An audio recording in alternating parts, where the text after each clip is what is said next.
오늘 함께 묵상할 성경 말씀은 사무엘하 15장 1절에서 12절 말씀입니다. 사무엘하 15장 1절에서 12절 말씀입니다. 오늘은 12절 말씀을 읽겠습니다. 제사 드릴 때에 압살롬이 사람을 보내 다윗의 모사 길로 사람 아히도벨을 그의 성읍 길로에서 청하여 온지라. 반역하는 일이 커가매 압살롬에게 돌아오는 백성이 많아지니라. 아멘. 오늘 함께 생각할 주제는 살짝 거짓말입니다. 예루살렘으로 돌아와 왕과 다시 조우하게 된 압살롬은 왕의 행세를 합니다. 1절입니다. 그 후에 압살롬이 자기를 위하여 병거와 말들을 준비하고 호위병 50명을 그 앞에 세우니라. 병거와 말들을 준비하고 호위병을 거느린 채 예루살렘 거리를 다녔습니다. 또 성문 길 곁에 서서 왕에게 재판을 청하러 오는 사람들에게 살짝 거짓말을 합니다. 3절입니다. 압살롬이 그에게 이르되 보라 내 일이 옳고 바르다마는 내 송사를 들을 사람을 왕께서 세우지 아니하셨다 하고, 백성이 다윗에게 판결을 받고자 어떤 문제를 들고 오면 어느 지역에서 온 사람인지 압살롬이 묻고, 너네 행정구역에는 송사를 들어줄 사람을 왕이 배정하지 않았다라고 살짝 비틀어서 말합니다. 왕이 예전에는 송사를 직접 들어줬는지 모르지만 요즘에는 그런 일을 등한시한다, 더욱이 책임자도 세우지 않았다라는 뉘앙스로 말합니다. 왕을 곡해합니다. 그리고 그 틈새를 이용해 이렇게 말합니다. 4절입니다. 또 압살롬이 이르기를 내가 이 땅에서 재판관이 되고 누구든지 송사나 재판할 일이 있어 내게로 오는 자에게 내가 정의 베풀기를 원하노라 하고, 아멘. 대신 내가 재판해 주겠다. 나에게 오는 자에게 내가 정의로운 판결을 해주려고 한다라고 절박한 마음을 이용해 이들을 자신의 편으로 만듭니다. 더욱이 왕이 아닌 친근한 이웃과 같은 포즈로 마치 정치인들처럼 악수도 하고 밥도 같이 먹고 커피도 같이 마시면서 그런 행동들을 통해 백성의 마음을 훔칩니다. 6절입니다. 이스라엘 무리 중에 왕께 재판을 청하러 오는 자들마다 압살롬의 행함이 이와 같아서 이스라엘 사람의 마음을 압살롬이 훔치니라. 아멘. 이 행동을 4년을 했고 결국 헤브론으로 내려가서 왕이 되려 합니다.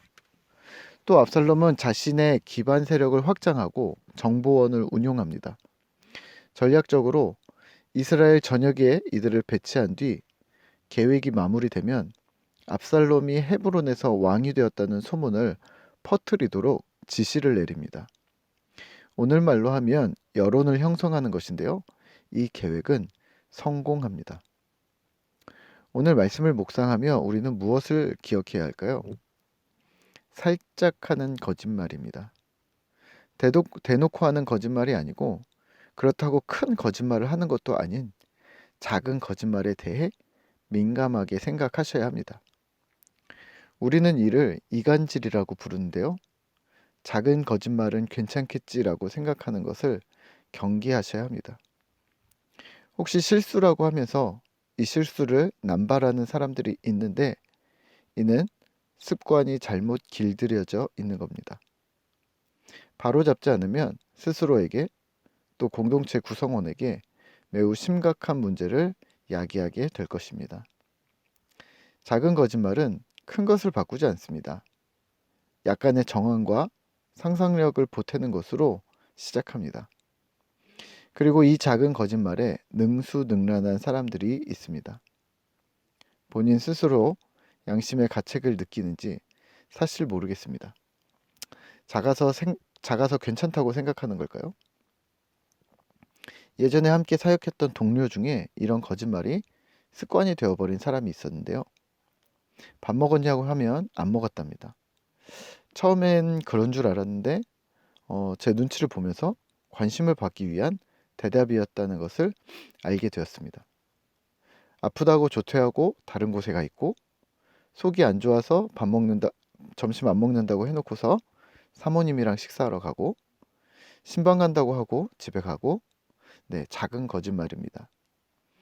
하지만 그 사역자의 신뢰는 작은 거짓말 때문에 우리 안에서 바닥으로 떨어졌습니다. 이건 인간관계의 문제가 아니라 작은 거짓말이 습관이 된 그분의 삶을 바꾸는 것이 먼저인데요.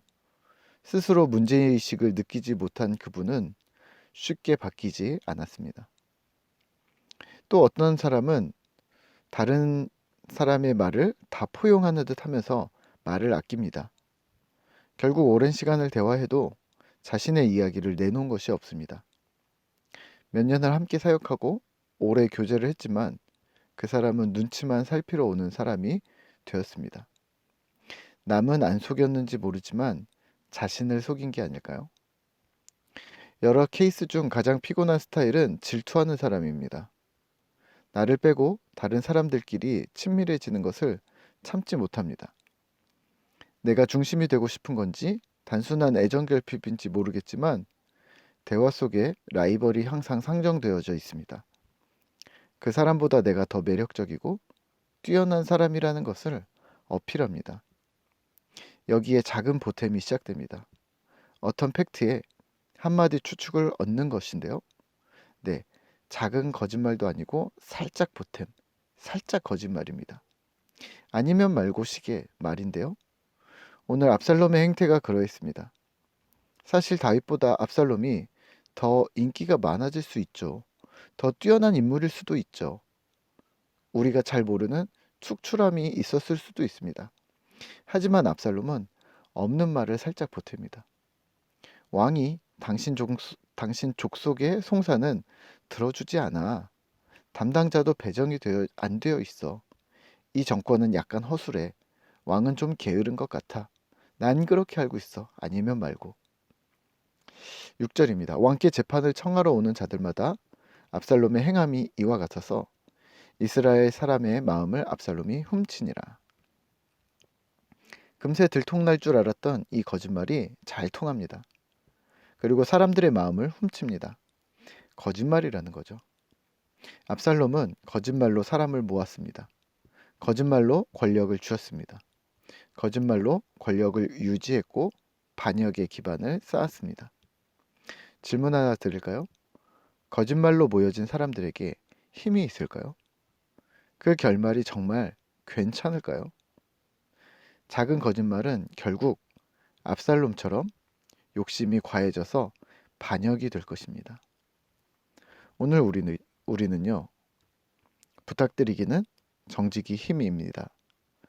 진실함이 힘입니다. 치부를 드러내라는 말이 아닙니다. 약함을 강조하라는 말이 아닙니다.